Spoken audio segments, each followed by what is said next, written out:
Thank you for being here. I'm Mary Bethel, Board Chair for the Coalition on Aging.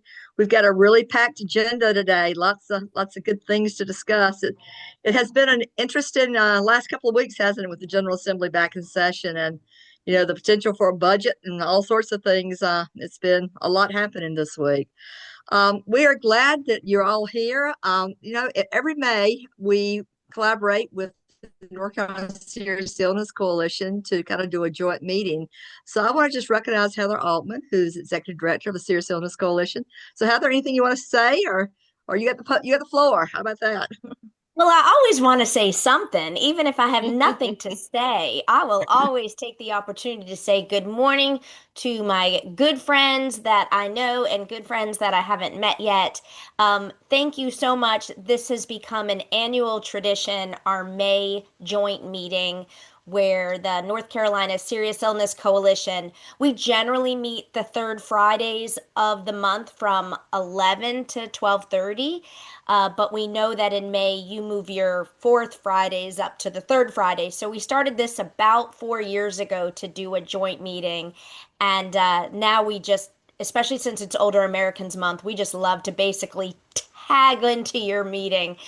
So if any of you are not getting our North Carolina Serious Illness Coalition information, there's no cost to join to be a part of us. You can just put your email, you can put it in the chat or reach out to me, and I'm happy to have you join us. We're a great, eclectic, and lovely collective of providers and advocates and caregivers and academic partners, government partners that come together to promote serious illness support. We also run the North Carolina Caregiving Collaborative. So, with that, we are coming off of Healthcare Decisions Month, which was April. I know myself and others are exhausted from extra activities that happened in April. So, I just wanted to applaud the efforts, and I'll stop there. But Okay. just happy to be with you all. Well, As thanks. always, I've been a member of this much longer. Back when we used to meet on in Raleigh, I think I'm 20 years now. So I am actually newer to the Serious Illness Coalition. Many of you, I've been a part of this group for a long, long time. You're a veteran for I sure. am. Well, we're glad to have you. Mary, could I just interject? I want to just Sure. point out to the folks, the interpreters and our closed captioning that is on today. For those who may want the ASL interpreters, if you will hover over their names or their pictures, there's three dots. If you press those dots, there's a way for you to pin the interpreter to your screen. And so then as we're going through the various speakers, you're able to hear or see rather the interpreters. And you do that to both of them, have their names as ASL interpreters on their list. Also, we are captioning live today. I am posting that link into the chat, so you can just copy that link or actually open that link up, and that will take you to the closed captioning that we're having for the meeting. So thank you. Okay. All righty. Thank you. And we're glad to offer these services. Let's see. Let's move on down the agenda. Minutes will be posted from the last meeting. When Sandra posted everything from this meeting too. Also, Lee Little, Treasurer's Report. I saw you on here, I believe. There you are.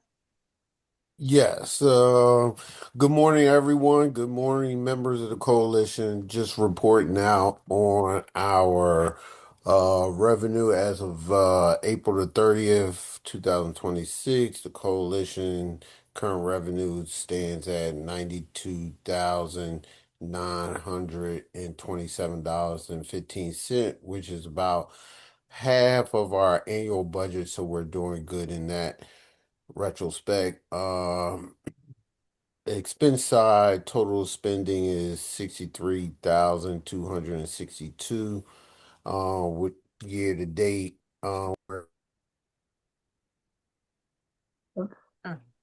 Lee, we lost you. We can't hear You you. you You went pressed mute, Lee. mute by oh, mistake, I sorry, think. sorry about that. So our expenses are a little bit down for the year, which is good.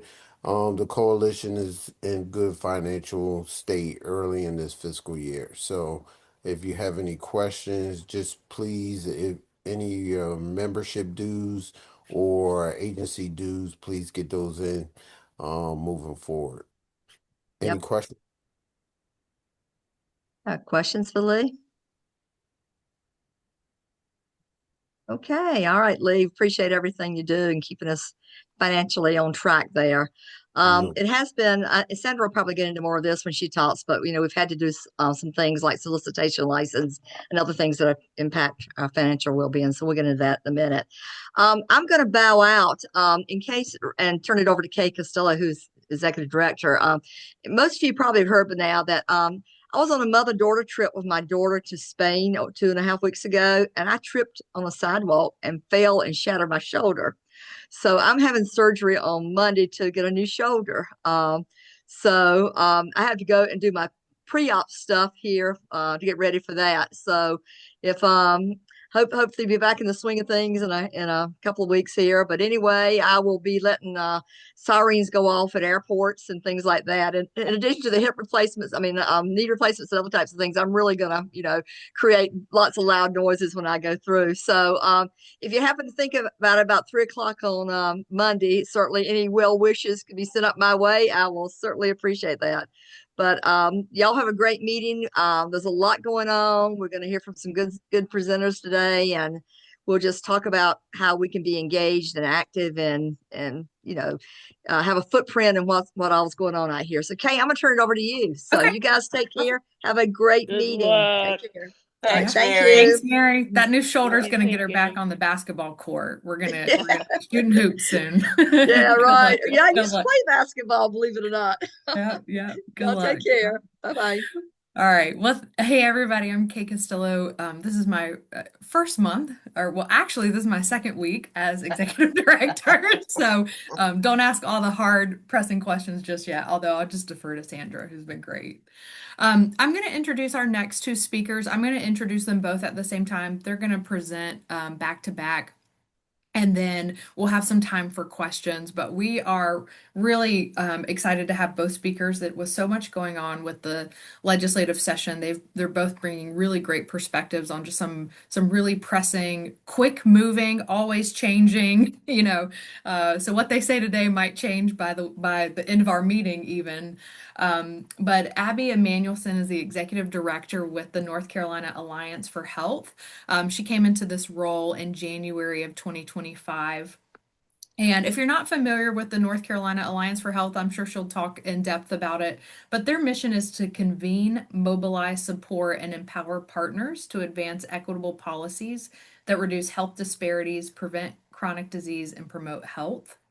And Abby brings over 25 years of experience navigating state and federal policy, which is phenomenal. And I just a note about before she came to North Carolina for Health, she was the executive director for Care for Carolina, which was kind of a coalition advocating and achieving Medicaid expansion. So we worked with her a lot in that role. And then David Heinen is the Vice President for Public Policy and Advocacy for the North Carolina Center for Nonprofits. And he's been there since 2007. And he's led the center's public policy, excuse me, and advocacy work, quite frankly, with a lot of humor, which you'll get today, knowledge and passion. And the North Carolina Center for Nonprofits is their mission is to educate, connect, and advocate for nonprofits across the state, and they bring together nonprofit leaders, and so really two great perspectives. So I'm going to turn it over, I think, to Abby first, and then David will speak, and then we'll do questions. And I think if you want to put questions in the chat too, we can kind of go back to those. So I'm going to turn it over to you, Abby. Thank you. If I can, are my slides up? Yes. As Kay said, I'm Abby Emanuelson with the North Carolina Alliance for Health. And, I have come in and out of the Coalition on Aging just because it's been such a strong group with all of my work over the last 25 years with the National MS Society, and then Care for Carolina, and now with the North Carolina Alliance for Health, which I've heard we've been partners with on a bunch of different issues across the way.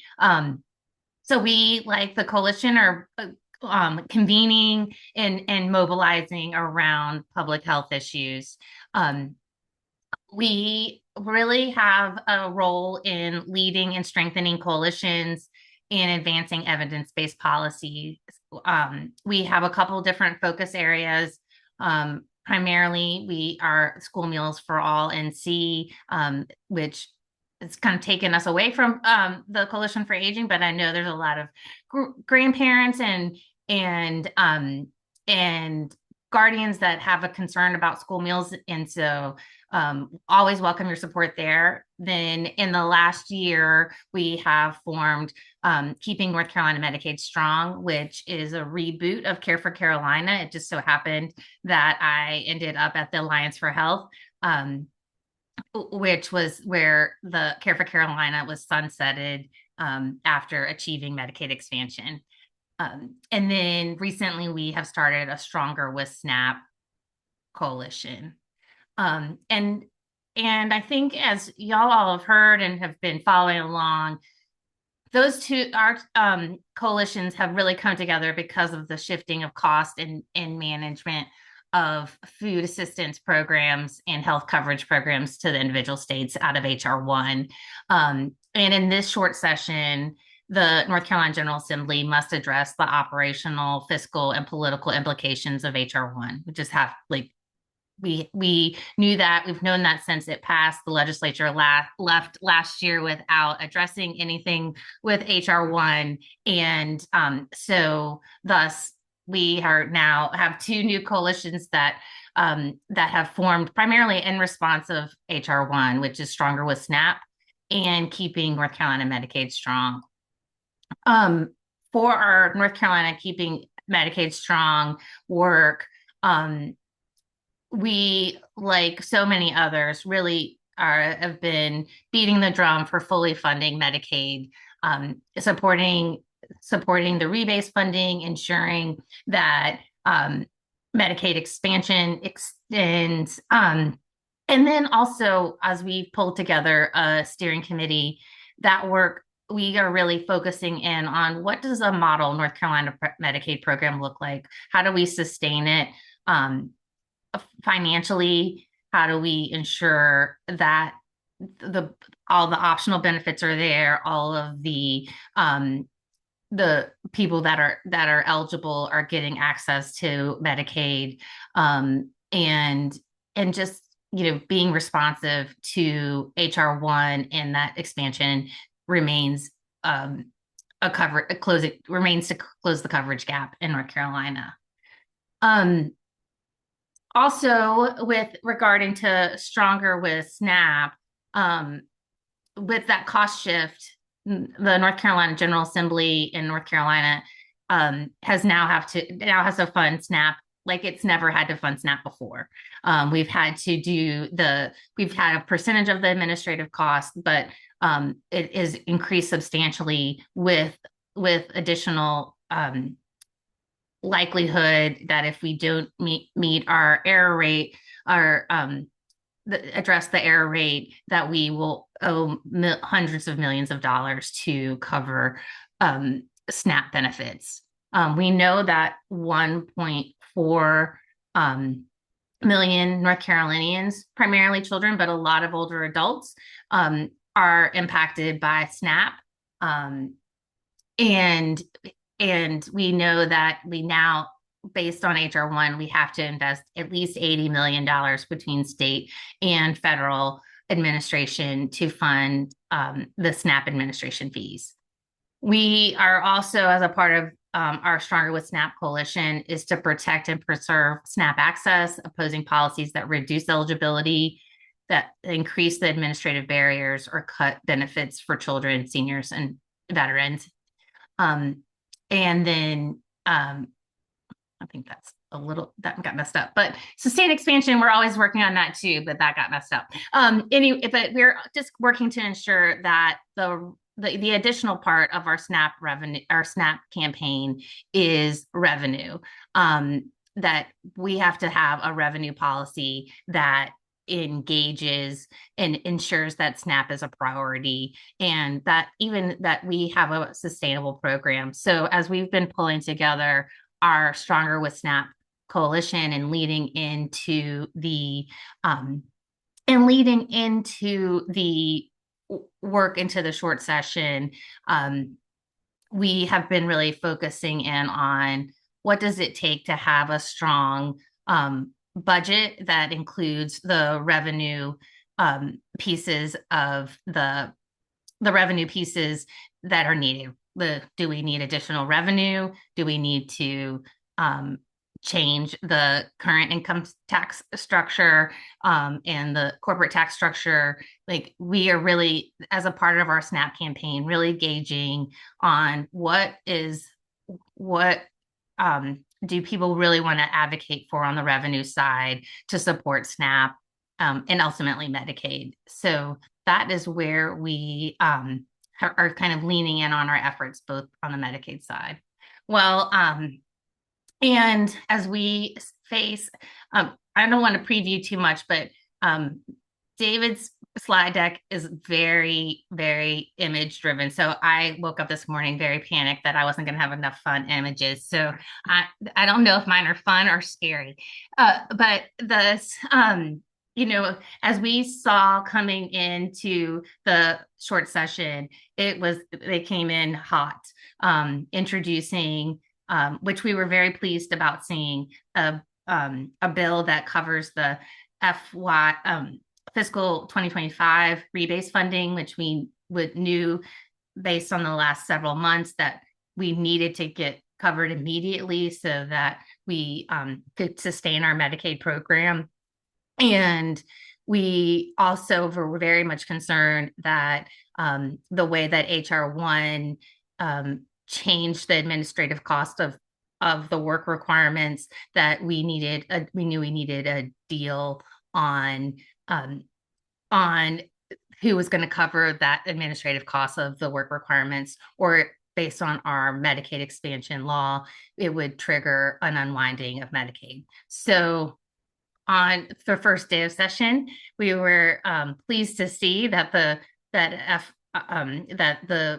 previous year's rebase funding was going to be funded, and that and then the work requirements that the hospitals, the North Carolina Healthcare Association had reached a deal with the administration to cover those costs. So those were some of our two primary pieces that we were really interested in, but also that came with that were some really harsh changes on how the North Carolina General Assembly would also start administering Medicaid, not expansion, but and which are having new eligibility requirements, a 3-month look back, really eliminating coverage for what we're now suspecting nearly 60,000 women and children are from this process. So it came with a lot of good news, but then this news of grave concern about eligibility, new barriers for people that are eligible for Medicaid, but have this new paperwork, and that people are going to be losing coverage. So as we enter this, as we move throughout the rest of the short session, we're going to be looking at any ways to reduce those harms that were in the original HR H 696, which had those provisions in it while also funding the rebase. But we also suspect that there are going to be additional measures, and we need to look out for, that address utilization and eligibility throughout the Medicaid program, as well as SNAP funding. That there is we still have a lot of state priorities, but we also know that we need to keep SNAP and Medicaid so that we can continue these really economic drivers for our state, in addition to health coverage and addressing hunger. So as we look towards the rest of the session, we are pleased to know that the North Carolina lawmakers have announced a budget framework, but what will that include? We have some indication that the administrative costs for the first year will be covered, but we need to make sure that the administrative cost is sustainable, and that North Carolina is going to continue to look at ways to that it's going to be sustainable, but we're going to continue to look at ways to reduce utilization and ineligibility. So we have to be on our toes about that so that people can remain covered and getting the health care that they need. But also, and they're also getting the food benefit. It's an all or nothing with SNAP funding. If we don't pay for the SNAP funding, then the program ends for our state, is the way that it is of concern. But so we're also looking at the session on where are the county's administration of SNAP going to play into this, and how error rates are covered, what percentage of what percentage of costs are going towards for the state, and what's the state going to cover, what are the counties? And there's a big concern that that the smaller counties could really turn on Wake and Mecklenburg counties, because of the number of people in those states that are in those counties that are covered by SNAP, and have maybe more eligibility or less, more error rates or less error rates. So it's going to be really, back to the other point, a really big tightrope that the legislature has to walk on what they want to cover, and sustaining these programs, because without them, we don't have, we know that people will go hungry. We know people will get sicker, and we know that that really our communities will lose the economic drivers of food assistance and health access that are really been supporting our state for millions of North Carolinians for the last several for this year. So happy to share more, and I'll update my slides and fix those little couple pieces in there. But you can reach me here at the North Carolina Alliance for Health. A little preview is that we're kind of going through a rebranding. So what you see today on our website is going to look a little bit different when you look next week. So I encourage you to look next week when it's a lot more fun. But I'm still required to use my current branding requirements, but we're moving forward to some more pieces. But I'm happy to answer any questions or jump in with as you get a little bit further with David's pieces.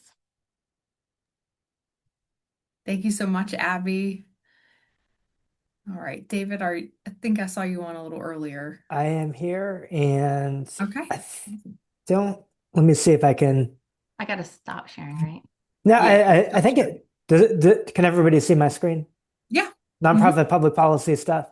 Yep. So first, Abby, I think as executive director, you get to make the rule that, whether you have to use your current branding, right? Or does your board tell you can't? So thank you.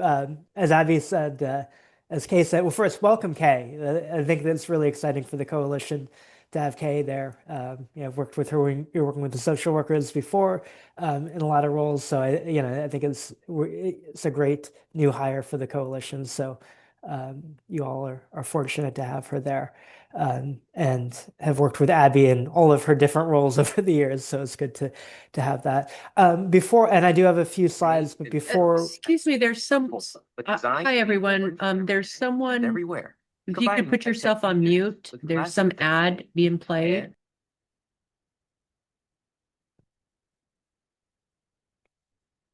All right, no more paid ads in the meeting. I did want to, and I'm going to touch on a couple of things that Abby said, but I didn't have a slide on SNAP. But I just wanted to note that I know that we hear from a lot of nonprofits and not just like organizations with that are providing, working on food security issues, that SNAP is a really big deal, and that the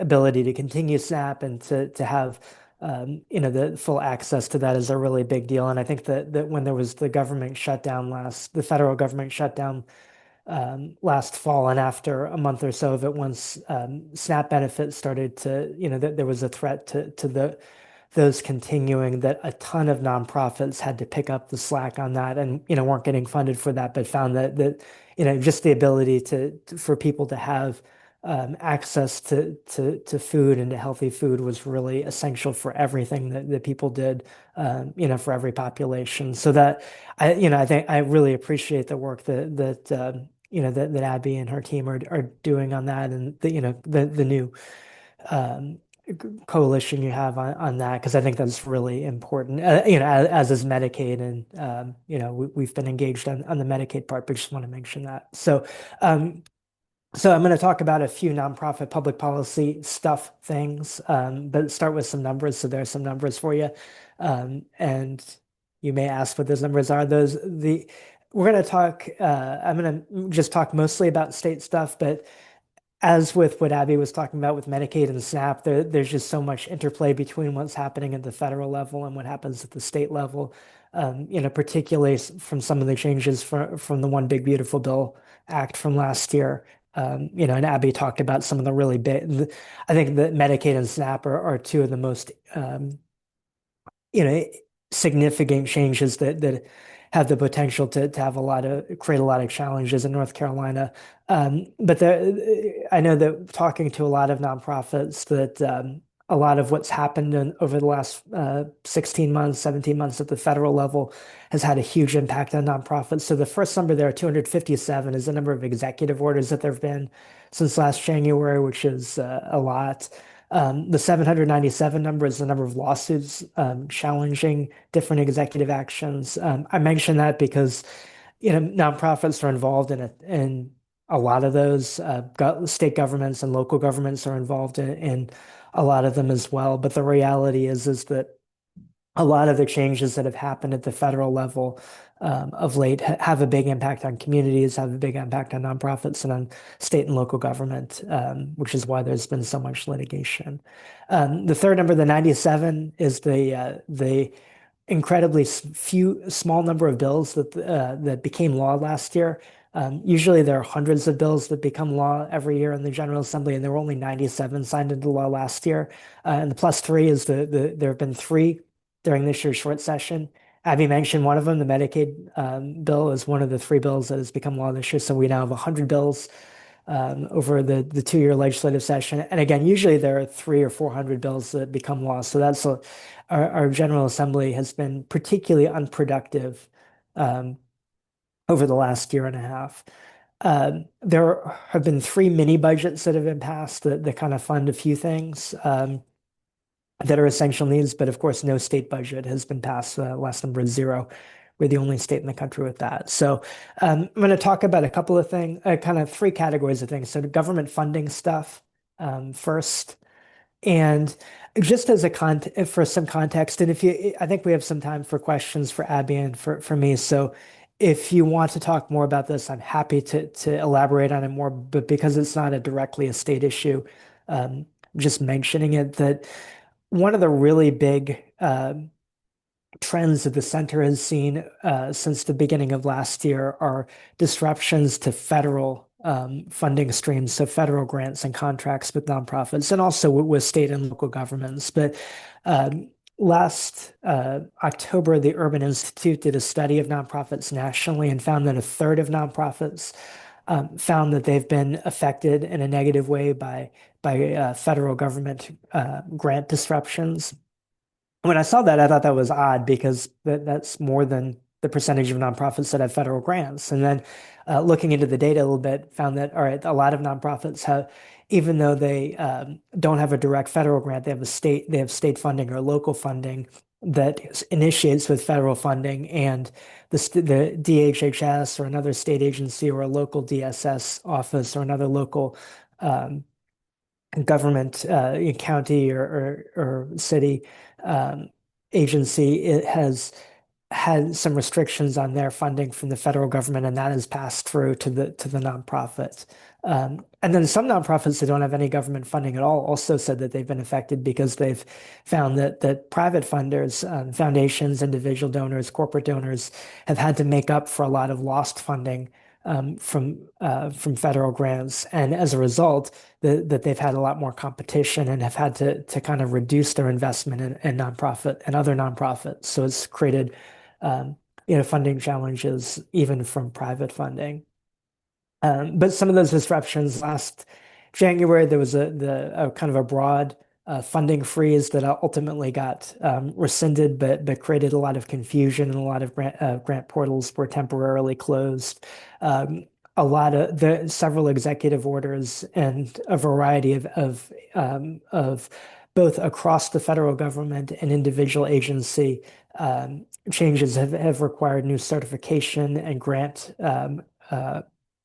contract terms for nonprofits, certifying and requiring that they don't do anything related to diversity, equity, and inclusion, that they're not providing service to undocumented immigrants, that they're following the federal government's definition of sex being just a binary thing, that there's just male and female, and that there aren't other options for sex. So a lot of those things are things that have affected nonprofits, have had the organizations have had to figure out, all right, do we need to change how we frame things? Do we need to change our mission? Do we need to change our policies and procedures? Or can we just not get federal grants anymore because what we do doesn't quite fit in with a lot of what's being done? And a lot of the lawsuits are challenging some of those grant terminations, new certification requirements, new grant conditions, and things related to that. So I just mentioned that to say that that's been a really big context for nonprofits. The other thing, I think at the state level, the big thing related to state budget, to state funding, is something that Abby mentioned, that we're the only state without a state budget. Abby put the headline up there that on Tuesday, the Speaker of the House and the President pro tempore of the Senate announced that they have agreed on a framework for a state budget. That doesn't mean that there's that they've got all the details of the state budget, but it means that the kind of the three biggest differences between the House and the Senate budget from last year, that they've reached a compromise on those. And those three things are funding for state employees and public school teachers. So they've agreed on the level of pay increases for those, that I think everybody, from what Abby and Kay, you might and others might have other thoughts on this, but it seems like everybody's displeased with those. Some people think they're too much. A lot of, I think a lot of people feel like that they're not enough and don't really keep up with increased costs that people are experiencing. But they've reached a compromise on that. Secondly, funding for the new children's hospital in the Triangle, which was a real priority for the Senate. And the House has some concerns about that, agreed on funding for that. And thirdly, and this is one that I'm going to touch on a little bit more, and Abby alluded to this, but I think is one that is really significant, are future individual income tax rates. So I'll mention those in a minute. But one thing to note, so I think a lot of us remember last fall when there was a federal government shutdown because Congress couldn't agree on a federal budget for 42 days after the end of the fiscal year, or couldn't provide even temporary continuing resolution to continue funding the federal government. We don't get that in North Carolina. In 2016, the State Budget Act was amended to add a provision that if the legislators can't agree on, or the governor vetoes and a state budget, so there's no state budget when the new fiscal year starts, that the recurring funding from the current budget, so that's the funding that most of the general fund appropriations are recurring funding. They just automatically continue, and legislators can decide to increase or decrease it. That continues and moves forward. So the good news is we don't get a government shutdown. The challenge with that, particularly as we're now 3 years past having a state budget in place, a new budget in place, is that things change in the state. We have natural disasters, we have population growth, more people retire, more people. There are economic changes, whether it's inflation or other things that affect people's lives. And the reality is that the funding decisions that were made a few years ago probably need to be tweaked just to match the reality of what our state looks like today versus a few years ago. So those don't get reflected in that continuing budget.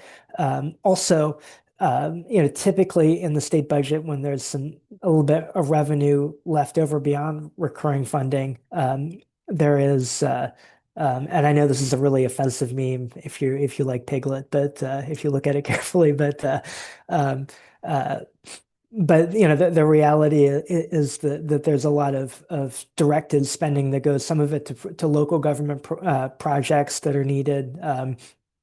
Sometimes for water and sewer projects that are needed for local governments. A lot of it goes to nonprofits, and it's not always equitable how that goes out. It often goes to the districts of legislative leaders, appropriation chairs, and maybe members of the General Assembly who are kind of on the fence from both parties about voting on the budget. Maybe sometimes they get a little bit of pork for a nonprofit or local government in their district that they can kind of show as a win for their district in the budget. But the reality is, for a lot of nonprofits, that's really important funding. And that tends to be one-time funding that does not carry forward. So none of that without a state budget happens. So we'll probably see some of that in a state, when we do get a state budget. So the reality is that that they announced, legislative leaders announced this week that they've agreed on a state budget. I think some people think that means we've got a state budget in place now. It does not mean that. They have a lot of details. Typically, the budget is about 1,200 pages between two documents. It'll probably be a little bit longer this time just because it's been a while since there's been a budget, so there'll probably be more stuff that needs to be included in it. But all those details, other than what I just mentioned, is in there, and I'll mention the tax part of it in a moment, because that was one of the real kind of fundamental differences between the House and Senate. But we've got the car crash, and the next few memes will be on the screen in front of you. We're going to keep with that theme, so hopefully thematically this works. But the reality is the state budget by our state constitution, and like every other state except for Vermont, our constitution requires that North Carolina has a balanced budget. So spending can't exceed what the revenue projections are. For the last several years, there's been some excess revenue in the budget. A lot of that is because legislators have been fairly cautious in their spending projections. Some of it is the economy has been pretty good for a while, so revenue has kind of met or exceeded where it was expected to be, from whether that's income tax revenue from individuals and corporations or sales tax revenue. Those are the big sources of state revenue.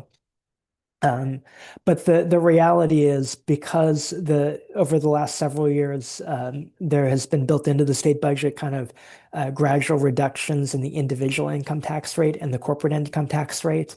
And with that, moving forward, it is projected from the economists, both the nonpartisan economists at the General Assembly and the economists at the Office of State Budget and Management, when they look at they kind of get together and project what revenue is going to be, and they're looking that in about 2 years from now and moving forward, that with those income tax cuts that are scheduled to continue to go down, that there's going to be a shortfall of revenue. and this is really significant. And I like to be a positive person, but unfortunately, I'm going to add some negativity to what Abby talked about, because Abby talked about some growing needs that we're going to have, for that have been kind of pushed on both to the state and to counties for administrative expenses for Medicaid. Um, and for SNAP.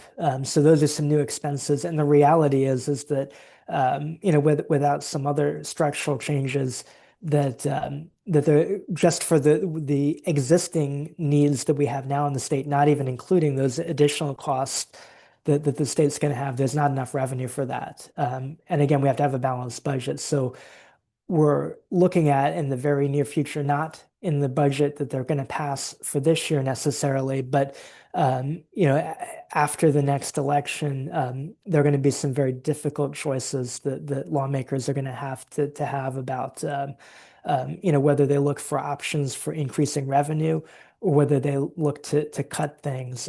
Particularly as lawmakers are looking to increase pay for state employees and teachers, which I think most of us agree is something that's needed and makes a lot of sense when the cost of living is going up, and when our state employees and teachers probably are already underpaid. I think that there's been a lot of media attention lately about new studies that show where North Carolina ranks as far as teacher pay in the country, near the bottom. But the reality is that those are recurring expenses that, if you're going to put those in the budget, that doesn't, it's really hard to then lower pay for state employees and teachers, and probably not morally a great thing to do. So they're kind of building in future expenses as well. So without that, the House and Senate both. I probably don't need to say this to everybody here, but as I think is obvious, that both the House and the Senate have Republican majorities, supermajority in the Senate, near supermajority in the House, and we have a Democratic governor, Governor Stein. But the House and the Senate have really their budgets that they passed each chamber passed last year, and they didn't agree on a final budget because and this was a big difference. The House's take on taxes was that we've got these future tax rate cuts. So the current rate in last year, the tax rate in North Carolina was 4.25% for individual income taxes. It goes down to 3.99% for 2026, and is scheduled to continue to decrease. And some of those future cuts to state tax rates are targeted to the overall state revenue. And what the House has suggested is, we want to be fiscal conservatives, but that it doesn't just mean cutting spending, but it also means making sure that we're balancing our budget. And we should probably look at the revenue side of that too. And some of the tax rate reductions are going to make it really difficult to have the revenue we need to meet existing costs, let alone the costs that Abby was just talking about of new administrative expenses for Medicaid and SNAP. Let alone the continued population growth and the continued aging of population in North Carolina, which may mean that there are new services and increased services that the public is going to need. So maybe we should slow this down and not reduce tax rates as much as we had planned to do. And we can do that without calling it a tax increase, because we're not going to raise the tax rate from what it currently is. We're just going to not lower it more. So that's been the House's approach. The Senate's approach is, hey, if we like a car crash, we want a really good car crash. So let's speed up these tax rate cuts and make them, go even lower than we've gone before.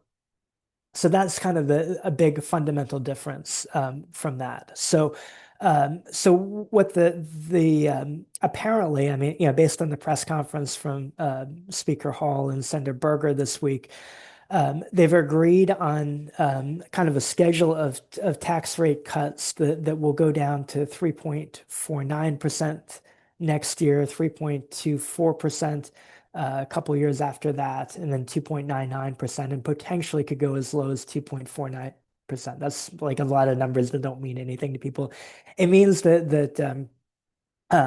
they won't be quite as over the next. It'll be a little bit slower probably than would have happened under the existing schedule, but rates are still going to go down significantly, and it is likely to mean that there's going to be a revenue shortfall sometime 2030 or thereafter.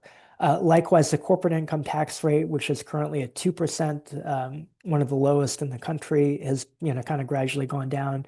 And 2028 goes down to 1% and then goes away altogether in 2030. So that's another revenue source that's going away. That remains unchanged, apparently, in the budget compromise. The other part of it, of the tax part of it, from the center's perspective, and I wish Mary was still here for this part because she and I have talked about this I've been at the center for 19 years, so I've probably been engaging with Mary Bethel on this for 19 years, and Kay, I know we've talked about it. Abby, I know we've talked about it at times. Is currently the North Carolina Constitution has a 7% cap on what the income tax rate is, which means that legislators can't increase, even if they needed to, or even if they needed to have on really high income people, have a temporary higher tax, they can't go above 7%, which isn't, when the rate is 3.99%, you're probably not going to do that anyway. There is a proposal that was introduced on Wednesday in the state Senate, has a committee meeting. It was originally Tuesday, but it just got moved to Monday evening now, so they're really fast tracking it. That is apparently agreed to as part of, as a precondition to passing a budget, is that this needs to happen, to put a constitutional amendment on the ballot in November that would reduce the income tax cap in the state constitution from 7% to 3.5%. That's slower than the current rate. It's what the rate would, it'll be just right at 0.01% above what the rate is next year.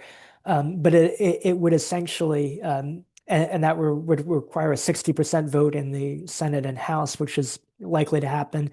And then a majority of voters in November would need to approve it. And, typically people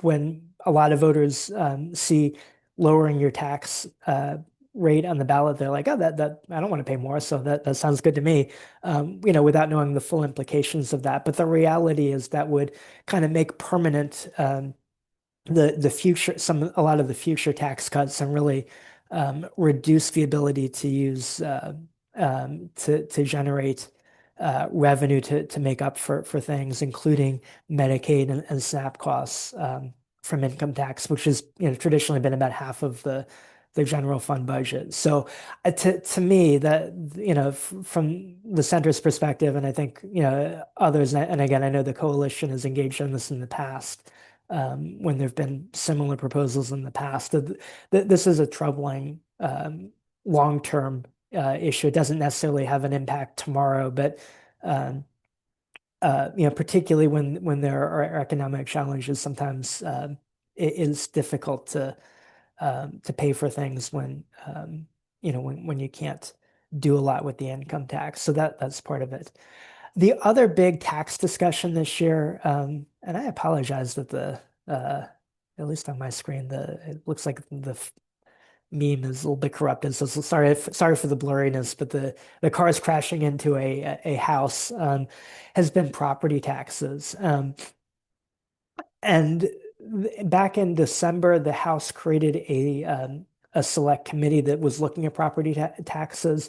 And the reason for that, and I think this is something that almost everybody agrees on. I know that, we've heard from I know, somebody who lives in Wake County, I've felt this a lot, but I think a lot of places around the state, this has been felt. The property tax rates or burdens have gone up for a lot of people, up significantly over the last 4 or 5 years. Some of that is because some counties have reassessed the values of property, which makes their what the property tax that you owe a lot more. Some have raised property tax rates, some have done both. But the reality is people are paying a lot more in property tax now than they were a few years ago. This is, and at the first legislative committee hearing on this, there was a lot of emphasis on what impact this had on seniors, particularly those who are retired and on a fixed income, who own their houses and maybe have, paid off their mortgage. But property tax, when that goes up, it has a 100% impact on them. And so, the way that that there's not additional income that they get into that they have coming in to pay for that, and it really creates a huge financial burden for them. So that that's been an issue. People with disabilities, caregivers of people with disabilities, and veterans are some of the people who are really significantly impacted by this. And I know I was talking with a Republican legislator earlier this week who said that who's on that committee, who said that one of her priorities is really looking at particularly for seniors, providing some property tax relief. That is something that the committee talked about, but none of the proposals that came out of the committee so far that are being considered during the short session would address either the circuit breaker issue or other property tax relief for seniors or people with disabilities. What the committee has looked at is adding another constitutional amendment that would limit the ability in the future. Would actually it actually doesn't even do that. It tells the General Assembly that in next year they would need to pass a law that creates some type of limit on the ability of counties to increase property tax rates. So it's a little vague what it would actually do. I know that a lot of local governments are very concerned about it. I know many nonprofits are concerned about it, that it may in the future create challenges for local governments in generating revenue.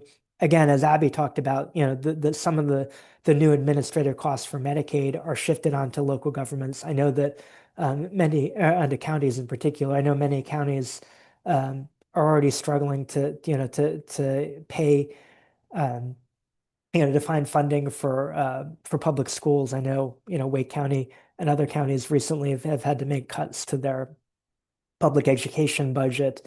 Things like public safety, parks and recreation, programs, other programs that are providing transportation options for seniors and people with disabilities from local governments are things that are really challenging to continue to fund. So I think there's concern about that. But I think there's also a thought that this would help. And I think it is a well-meaning thought to help individuals, businesses, and nonprofits that lease their space and wind up paying more in property tax when property tax rates go up. That it would help with that. So that's kind of what that's looking at. And then the other piece of it so that bill is likely to pass. It's moving through it moved through a House committee this week. The full House is going to vote on it next week. And the other recommendation that came out of that committee was to make some changes to the property tax exemption law for affordable housing providers, for nonprofits that are providing affordable housing. Unless people want, I'm not going to get into the details of that, except to say it's a very thoughtful proposal that kind of closes a loophole that has been in there in that law. And I think it's mostly makes sense. I think there are a few small concerns with the proposal that nonprofits that are affordable housing providers have, but for the most part, I think it's pretty, makes a lot of sense. Shifting away for a couple minutes from government funding stuff, I'm going to talk about a few things, and then I know we want to give people, a few minutes to ask questions of Abby and myself. So diverse, equitable, and inclusive stuff. I mentioned a lot of the federal actions that have affected government grants and contracts. There have also been several executive orders, guidance, and enforcement from the U.S. Department of Justice and the Equal Employment Opportunity Commission with regard to Title VII of the Civil Rights Act, kind of trying to pull away from DEI, particularly race-based preferences, both in employment practices and in program services for tax return questions. Your refund will not be processed. I think we have another ad again. If you are unmuted, you might want to mute yourself. Okay. So I just mentioned that's something that has created a lot of conversation challenges for a lot of nonprofits, particularly those that are providing services to people who are that are somewhat based on race or sex. And with that, 22% of nonprofits, according to the Center for Effective Philanthropy, have said that they've had some pushback against their organizations based on the way that they do things based on DEI policies or practices that they have. And 42% of nonprofits have said that they've had to reframe how they define what they do. So maybe change things on their website, change how they define what their programs and services are to kind of take away things that are kind of tied in with diversity, equity, and inclusion.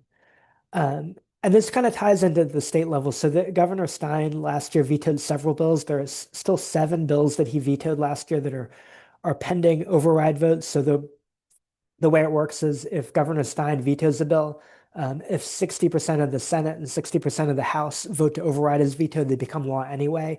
There are 71 Republicans in the state House, and that it would require 72 votes to override a veto. So party line votes have not been overridden in the House yet, but there are several. I think that there's an expectation that a lot of the vetoed bills will be overridden.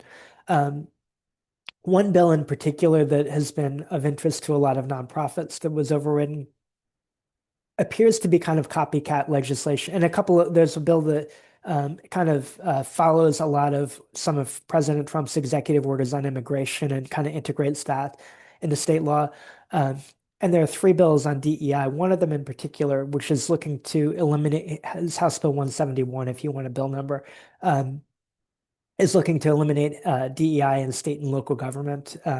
The original version of the bill would have prevented nonprofits with state or local funding from having any DEI programs or policies in place, and would have required a lot of changes in nonprofits. That was taken out of the bill, but the bill still prevents the state of North Carolina, state agencies, and local governments from receiving federal funds that have DEI components to that. And why would that matter? Because federal government doesn't do DEI anymore. That's the new thing. But this would put that into the general statutes, which would mean that in the future, that if a future administration were to change the policies from the Trump administration and kind of go back to looking, to allowing DEI and federal grant programs, if this became law, North Carolina law would say we can't accept that in North Carolina, and it could cut off future funding streams for a lot of things in North Carolina that might not really seem like race related, but I think across the board that a lot of federal funding could be shut off in North Carolina if the federal government changed what they did. So I mentioned that because I think that potentially has some significant long-term impacts for nonprofits. And then a couple nonprofit things, and I'm not going to get into the weeds of these, but again, if you care about them and want to know just some things the center is looking at. The center for a long time has worked with the bar for about the last 7 or 8 years. We've worked with the Bar Association on modernizing the nonprofit corporation statute in North Carolina. Sandra, I think Mary mentioned that you all are working on your charitable solicitation license. Part of this, and part of it actually that Governor Cooper signed into law a couple years ago, made some good changes to that hopefully address some of the challenges you might have with that. Just a variety of other changes. There's a bill that passed the House almost unanimously that we're hoping to get through the Senate this year. That's just going to kind of conform things with best practices. A bill that there was actually a House and Senate, both bipartisan bills last year, but then Senator Bergen from Harnett County reintroduced it 2 weeks ago. That has a really good goal of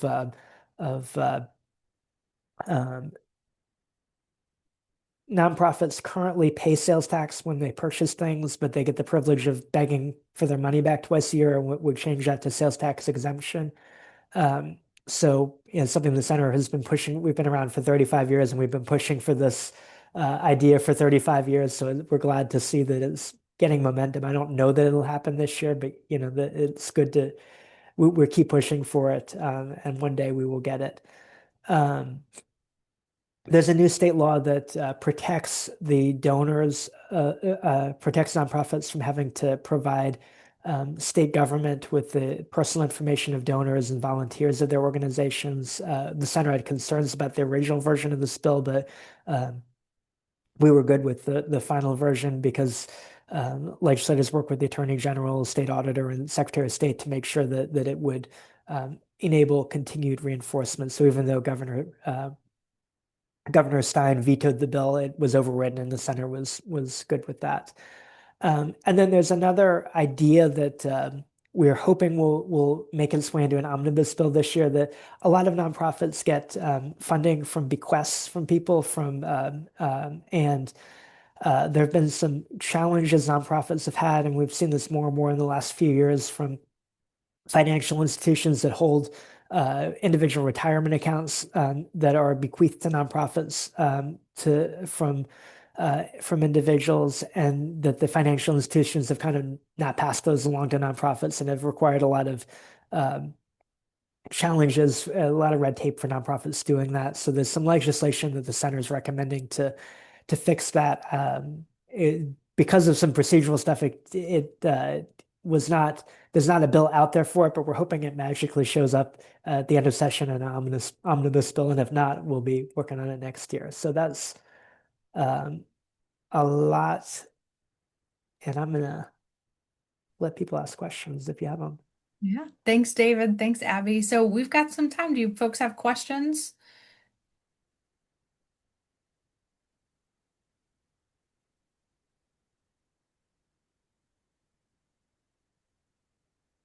It's a lot of information. I was going to say, I think everybody is just brain stunned for the information that they both provided to us. How's that for terminology?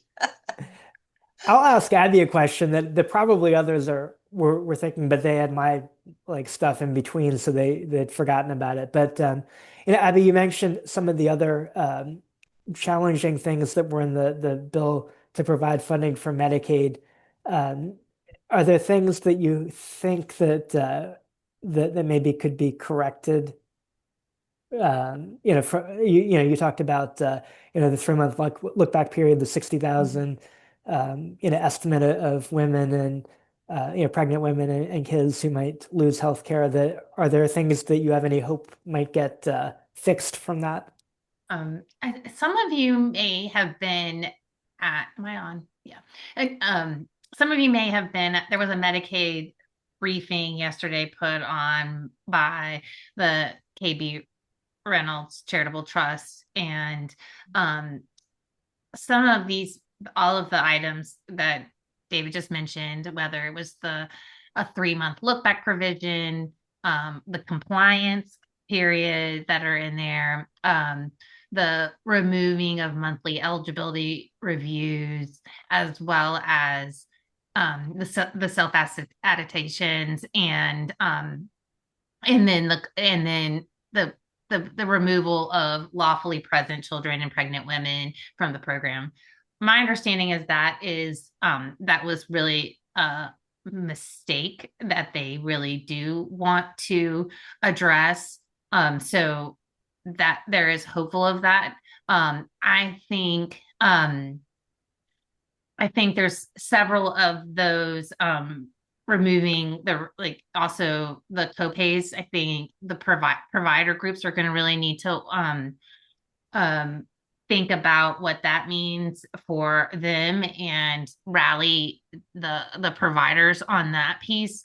I think the part that, while probably unlikely, but I'm getting more concerned about, is the 3-month look back, since nationally the more states have gone with the 1-month look back, and that's where CMS has provided guidance on a 1-month look back. So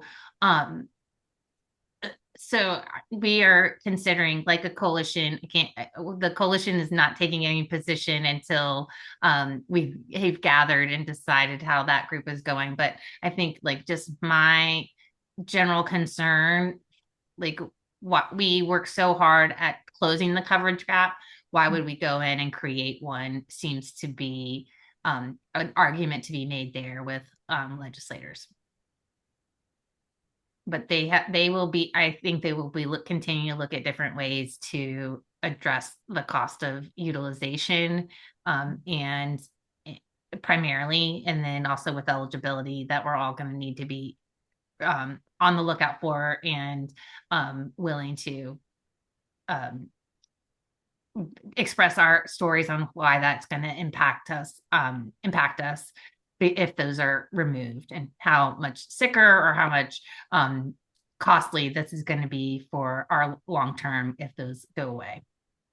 Mm-hmm. Mm-hmm. Mm-hmm. Abby, is there a with the budget hopefully coming out? I know they've, kind of agreed on some shell numbers. Is there hope in the budget for Medicaid funding? Kind of, we know they funded it through the end of this fiscal year, which ends June 30th, but kind of looking forward. I mean, I'm hearing, like, to David's points before, there's a lot of recurring issues, but using it with non-recurring dollars. Mm-hmm. And what does that look like?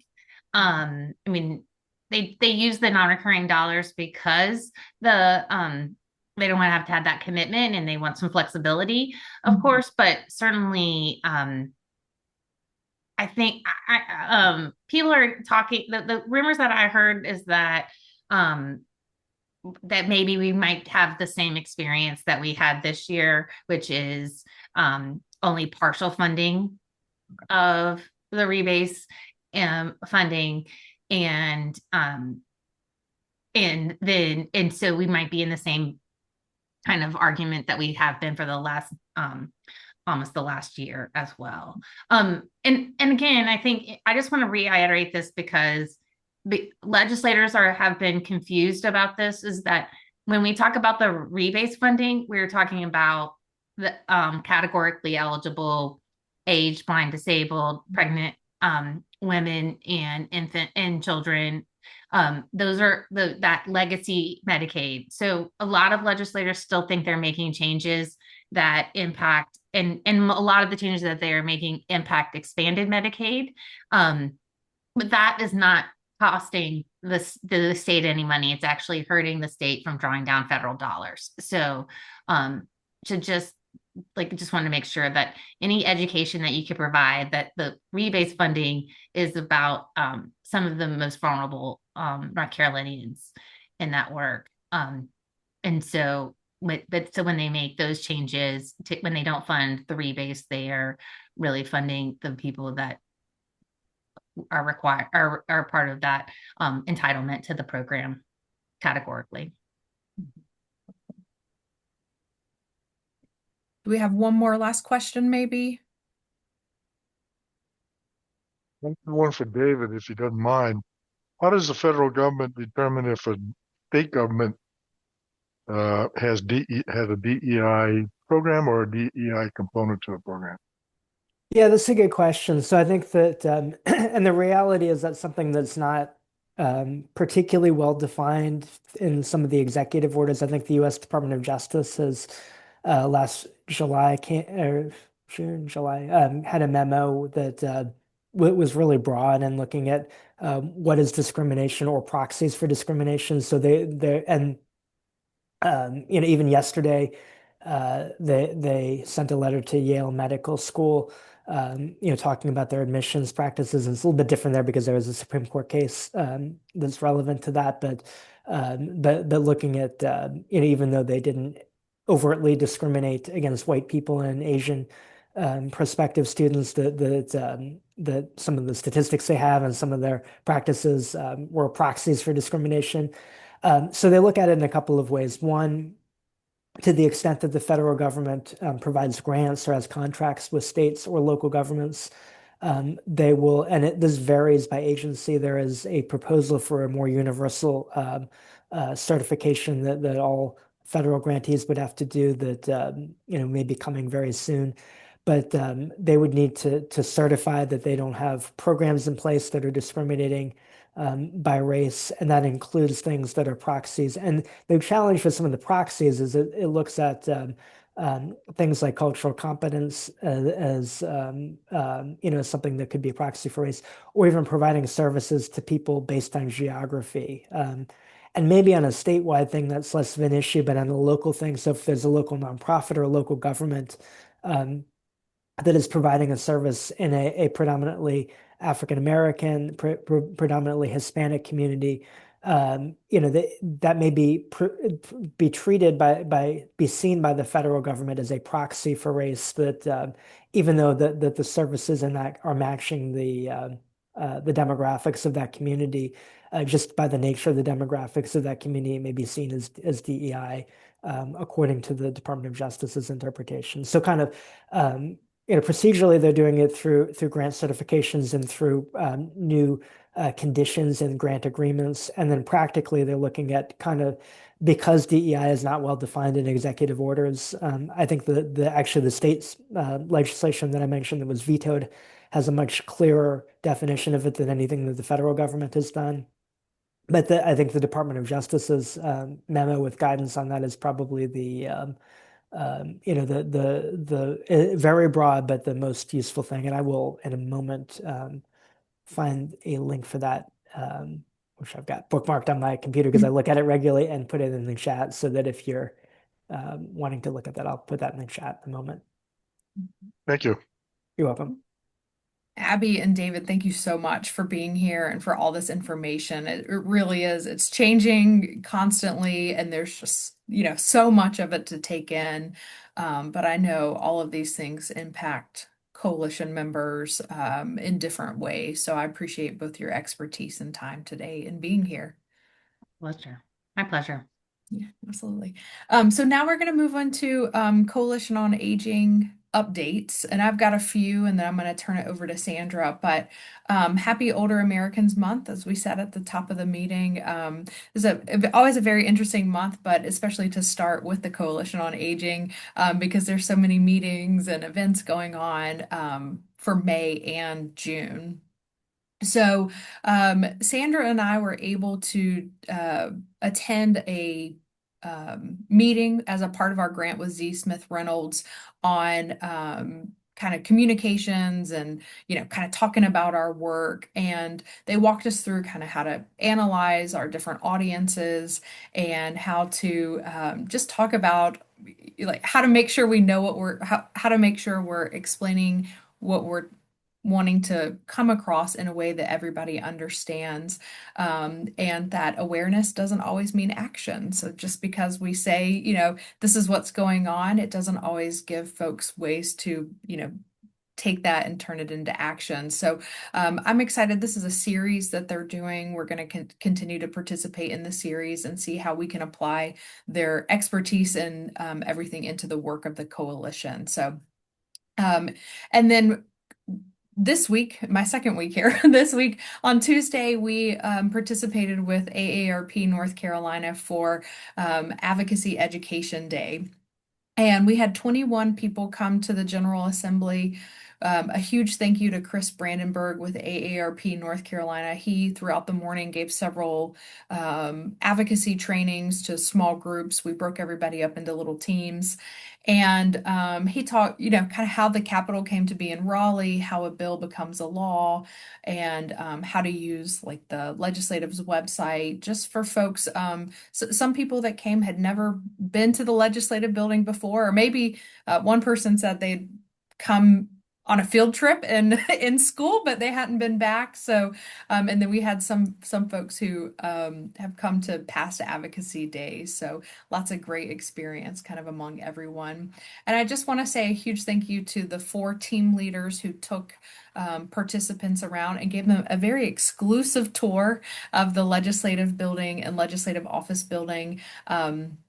We had Teresa Troop, Lee Dobson, Mike Kondrick, and AARP staff member DeMarcus Andrews. So thank you all so much for taking everyone around and getting them more familiar with the legislative building. Some of our participants were able to actually go by their legislators' offices and talk to legislative assistants. Some people went to legislative committee meetings. Some people got to see a press a press conference.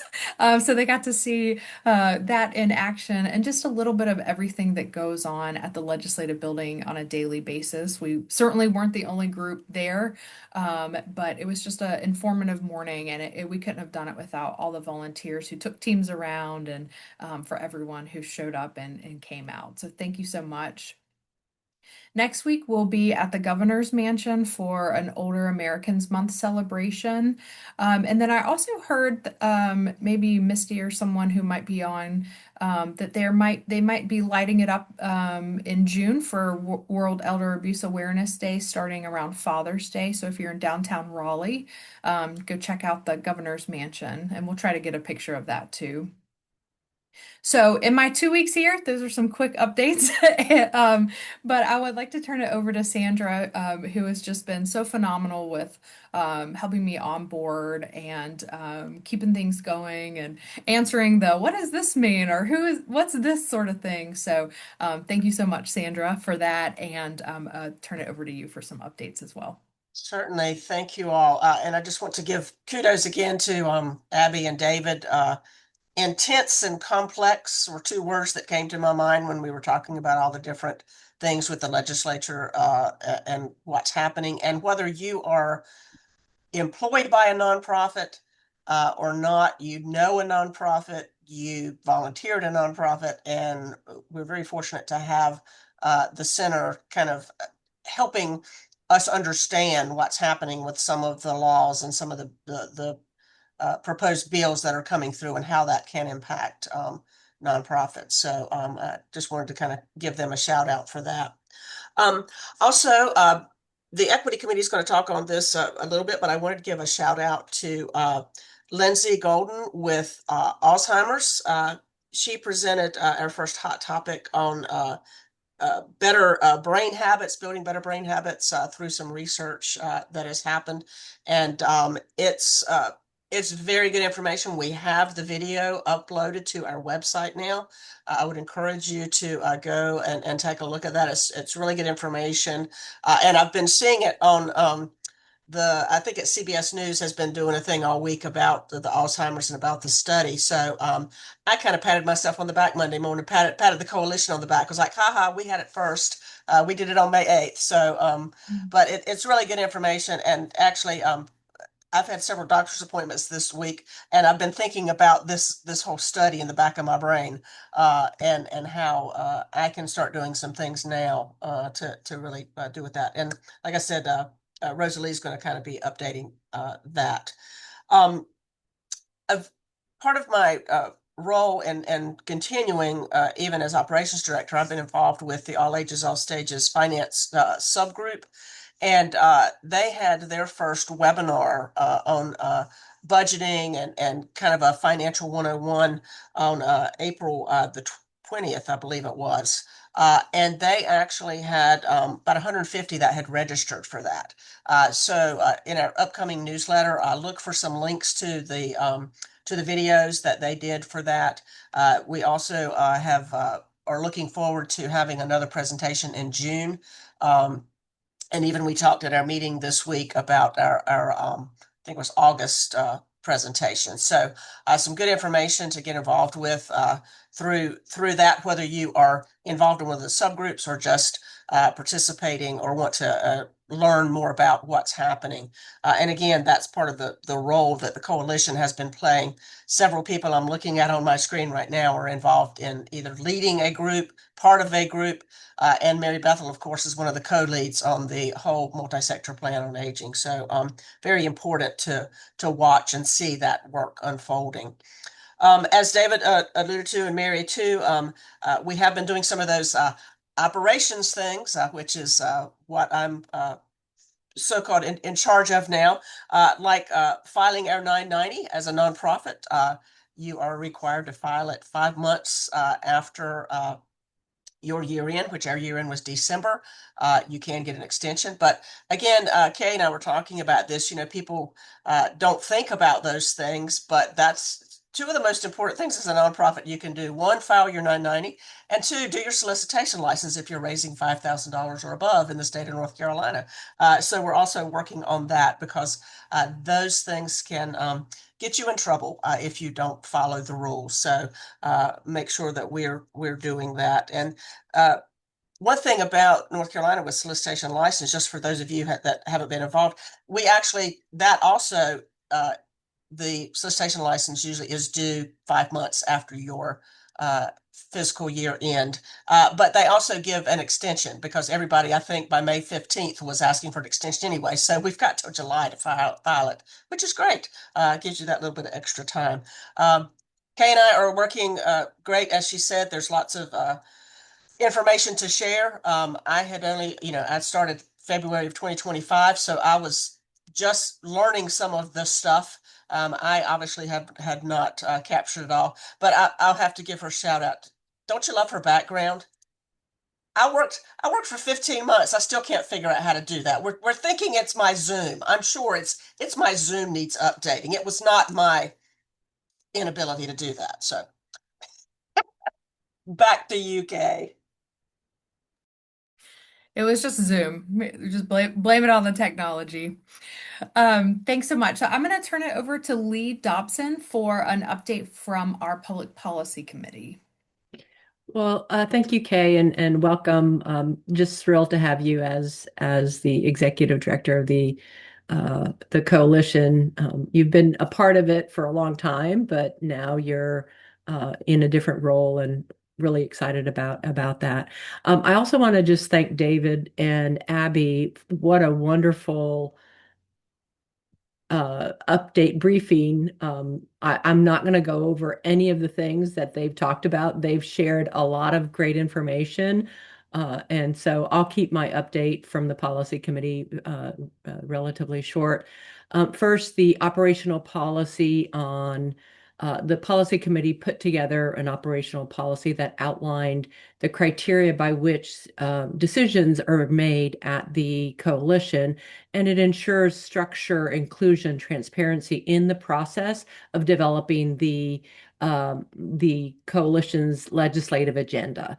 We needed to make sure that the views and perspectives from our vast membership are represented, and that individual organizations and individuals have a way to ensure that their views are considered. So the committee put forward a recommendation. It was presented to the board, and I'm happy to say that the board has approved that operational policy for the Coalition on Aging, and I think it's a good way of operationalizing what we were already doing. So if anyone ever wants to look at it, they can see, they can ask for that. We're happy to share. Kay also mentioned that our advocate event was earlier this week. Great event. I really enjoyed the how everyone came together, and it was no stress and a lot of information. It's a great way to learn about the legislative process. So thank you to the team members that Kay has already recognized. Could not do it without you. The other thing that the policy committee focused on preparing for the summer and into the fall. We're wanting member organizations to encourage in-district events, in-district meetings with your constituent legislators. Between now and the fall elections, lawmakers are going to be out and about, and this is your opportunity to really get a legislator to learn more about the services and programs that your organization does and the value that it brings to the community. The coalition will be putting together some tips and a guide for you to be able to not only invite the legislators, how to organize it, who to include, just to ensure that all the T's are crossed, all the um, I's are dotted, and that you have a successful event.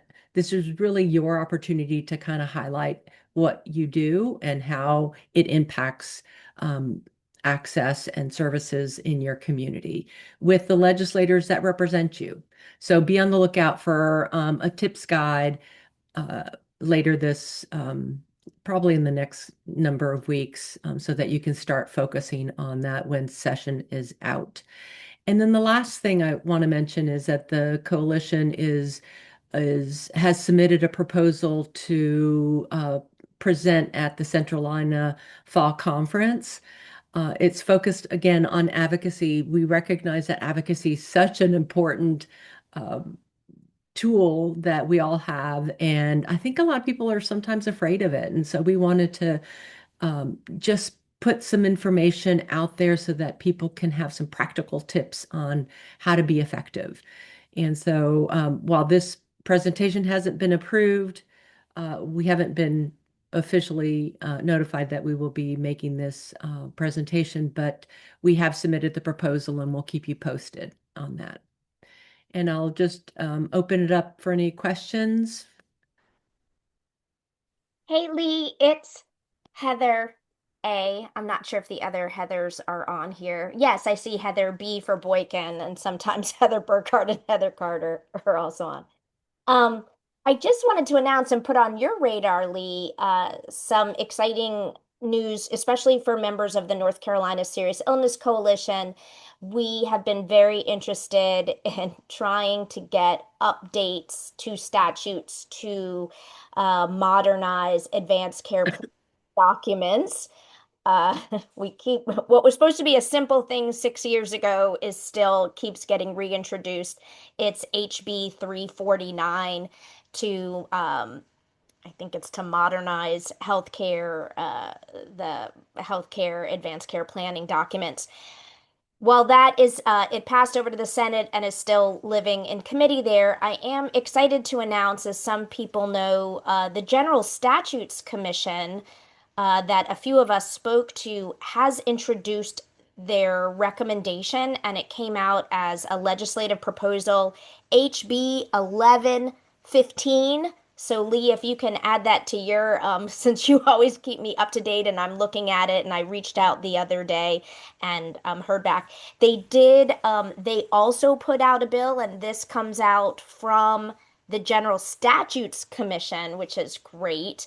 Um, General Statutes Committee. Anyway, so 1115 is literally called GSC, General Statutes, whatever that is, Commission, Advanced Healthcare Planning Documents, which also adds the things we were hoping, which is the big thing, to go from two witnesses and a notary to two witnesses or a notary.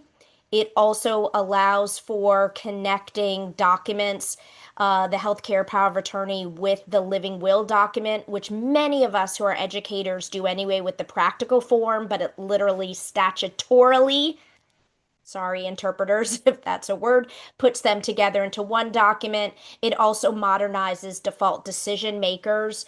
And so we're really excited that is in place. So now we have two pathways to help make it a bit easier and to remove the administrative burdens that 47 other states do not have. So there you go. That was rambly. Sorry. Yeah, thank you for bringing that up. House Bill 1115 is has been introduced and was referred to judiciary on April 30th. So we'll definitely keep that on the radar as well. Thank you. Do you know if there's a upcoming hearing on that? I haven't seen one on the calendar, but Okay. the calendars change. So we'll Okay, yep. keep an eye Yeah, on. please let us know if you do. I'll let Chris Brandenburg and folks know as well. Thank you. And I'll try to add the link now so you can look at it. It's really interesting. Great. Yeah, thanks for raising that. He had just asked about that the other day. Thank you. Anything else, Lee or Heather?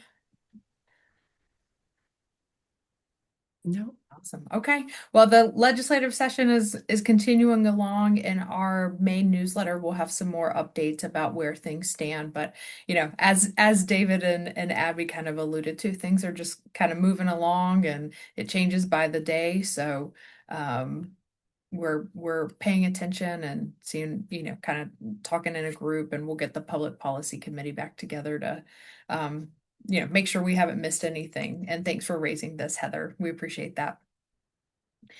Next up is a health equity committee update, and I believe Rosalie is on for that. Thank you, Kay, and it's so exciting to see you in this new role. I think I've had a chance to say congrats yet, and it's great that you and Sandra are tag teaming it these days. Just want to give a quick update because I know I'm probably standing between everyone and lunch. So on June the 12th from 9:30 to 11, Betsy Barton, the Senior Associate for Community Engagement and Learning Transitions Life Care, will present on advanced directives. That's going to be our June hot topic. She's presented to numerous groups, as well known for her work in helping families through end-of-life transitions since 2010.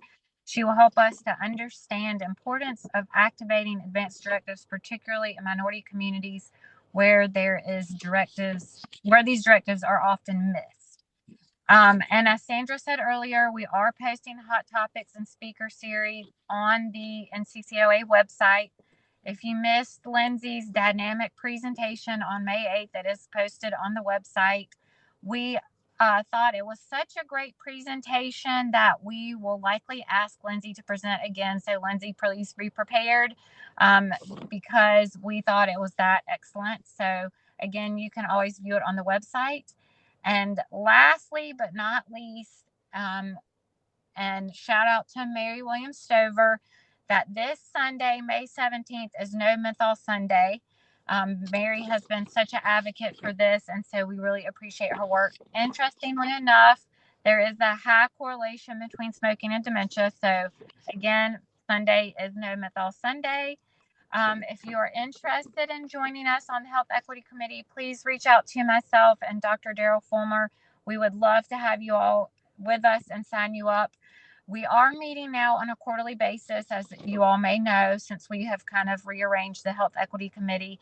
And we have not scheduled our next meeting yet, so stay tuned for that. We usually do take the summer months off. But again, if you're interested in joining us on Health Equity, please reach out to myself or Dr. Fulmer, and I will turn it back over to you, Kay. Thank you. Actually, can I jump in? Yeah, please do. What I do. And it is a good connection to, I've been in contact with Rosalie and Daryl. On June 12th, after you participate from, what did you just say? I'm sorry, 9 to 10:30 for the health equity event.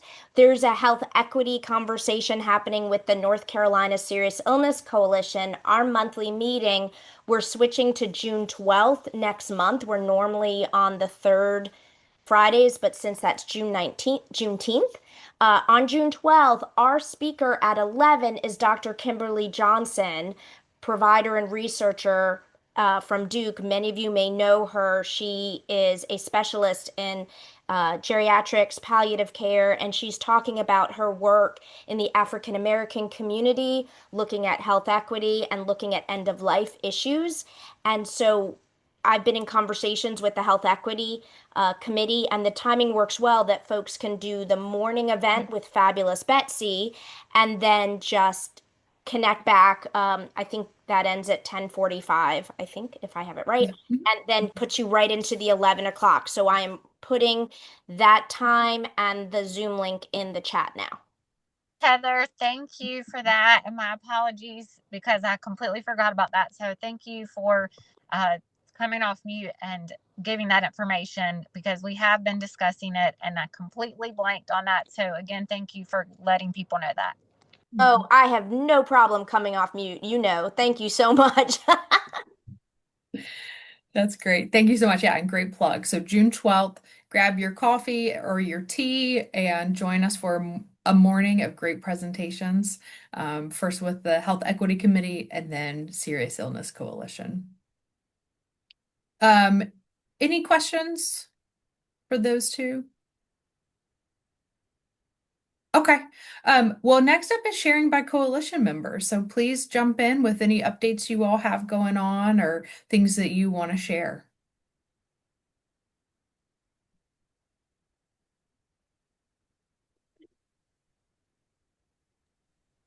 Well, I'll jump in. This is Lee Dobson, Hearts for Home Care and Bayada Home Health Care. I just wanted to say that on Wednesday we had our Advocacy Day for Home Care and Hospice, and we had some 185 individuals from 65 different home care and hospice organizations across the state come together in a unified fashion. And our message was simple. We're asking for what we need, and that's to support the caregivers and the workforce that makes care in the home possible. But we were also protecting what we have, which is helping ensure that Medicaid gets its funding that it needs in order to maintain service of effort or maintenance of effort. That $1 billion that the department is looking for to continue services and programs. Lawmakers were excited to meet with their constituents, and I think it was a very positive day.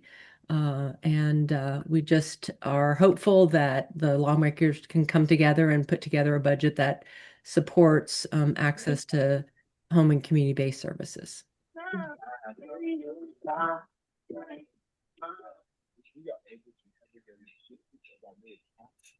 Others?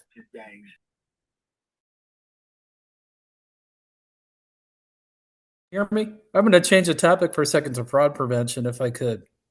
One big problem facing older adults in North Carolina and all over the country are these Bitcoin ATM machines, because those are being used by criminals to take people's money. So last year in North Carolina, there was 4,370 complaints. Most of these crimes go unreported because people are embarrassed to be taken through these scams. It's a huge problem that those machines 80% of those transactions are fraudulent on those. So this week, some ARP volunteers visited a few convenience stores in Cary that have those machines, and it was incredibly easy to talk to the store employees about the problem. We didn't really know how it would go, if they'd be defensive or how they would take that approach. But they were very nice and very interested in being part of the solution. So what I put in the chat is a warning sign that we asked them to post near those machines.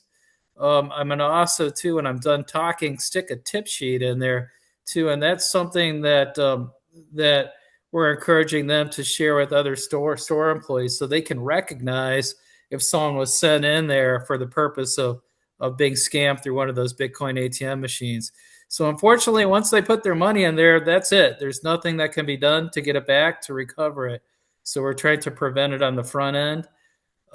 So the message really is that, if you notice these machines in your neighborhood where you shop for gas or any of your conveniences too, not a bad idea to ask for the manager and say, hey, not accusing you of anything, but do you know that these are being used by a lot of criminals to take older people's money? And if they engage you in a conversation, we have some information that can help them stop those crimes. That's great information to know, so folks can help take action and help protect people from scams. Yeah, Misty, you've got your hand raised. Oh, okay. Hopefully I'm off camera. And okay, cool. Sorry if you guys hear some background. I've got a lot going on at the house right now. So two things. So Steve, are you okay if we forward that to other individuals or that? Yeah, I think I absolutely. There's literally hundreds of these machines, and so it's impossible for say one or a small group of people to make a huge impact. So I think the more people who are out there, just creating general awareness is good. We hope that North Carolina will join 29 other states who have taken legislative action. A couple states like Indiana and Tennessee have completely banned these machines because they really don't serve much purpose. If you're trading in Bitcoin, you're doing it probably, at home on your computer or in your basement or somewhere other than a gas station or a convenience store. So absolutely yes. Let's do the best that we can to raise awareness in lieu of any legislative solutions.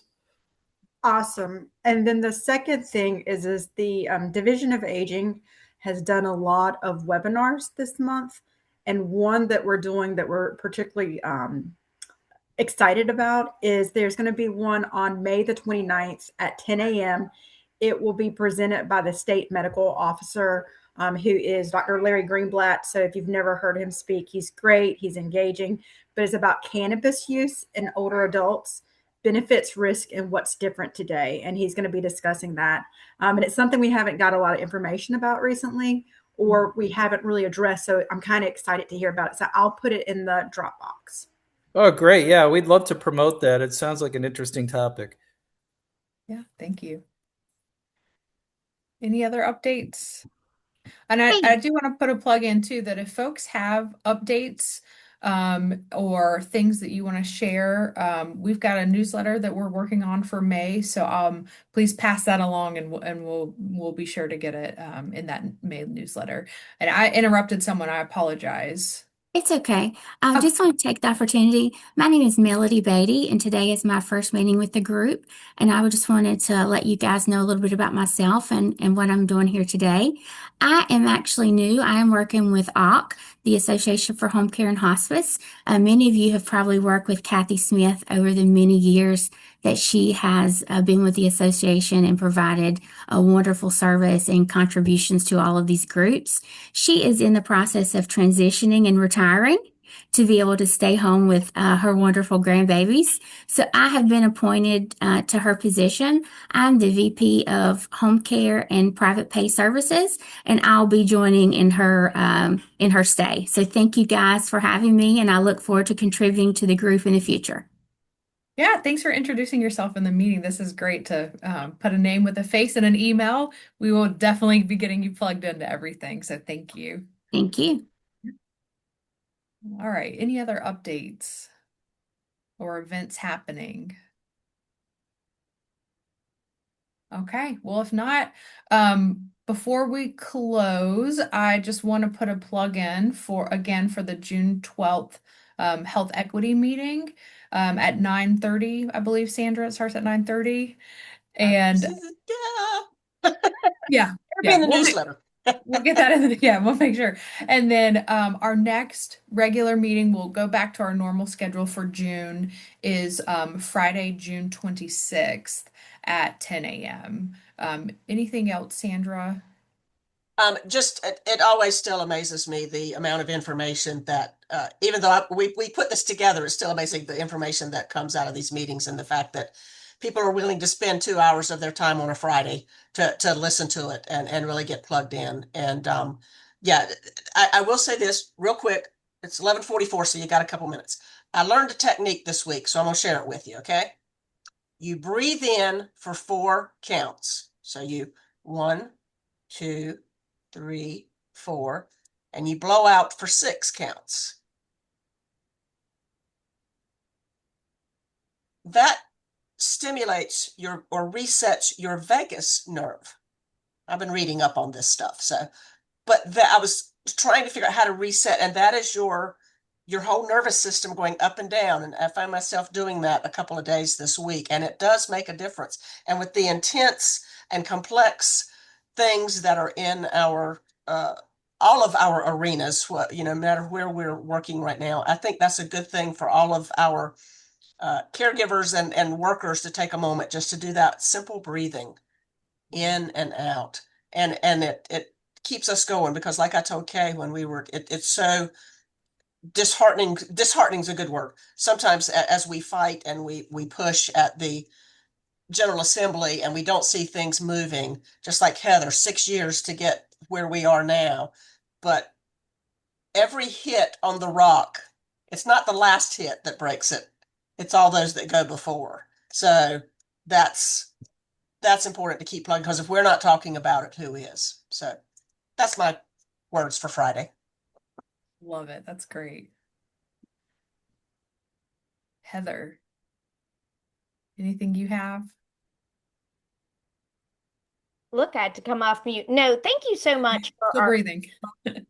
our annual combined meeting. I put the power of a 20-second hug. Only one of my family members will allow that, my daughter. But it really is so relaxing. I am a big fan of the deep breathing, especially lately with life, the politics, and with my own grief experience. So it's really special to have to always be together, but especially our May meeting is always something I look forward to because also I don't have to do a heavy lift. So thank you so much to Kay and to Sandra and to Mary for letting us tag into your meeting. Absolutely. And thank you. Yeah, always good to have reminders to breathe, especially as things kind of pile up and continue. So great idea, Sandra. Maybe we should do that every meeting. That's a great idea. And like Heather mentioned, if you can find someone who will give you a hug back, 20 seconds is another great one. So, well, thank you everyone for being here today. Be thinking of Mary and her surgery on Monday, and we'll see many of you at events around the community over the next couple months. And if you have questions, please reach out to us. And thanks for taking the time to be here with us today, everybody.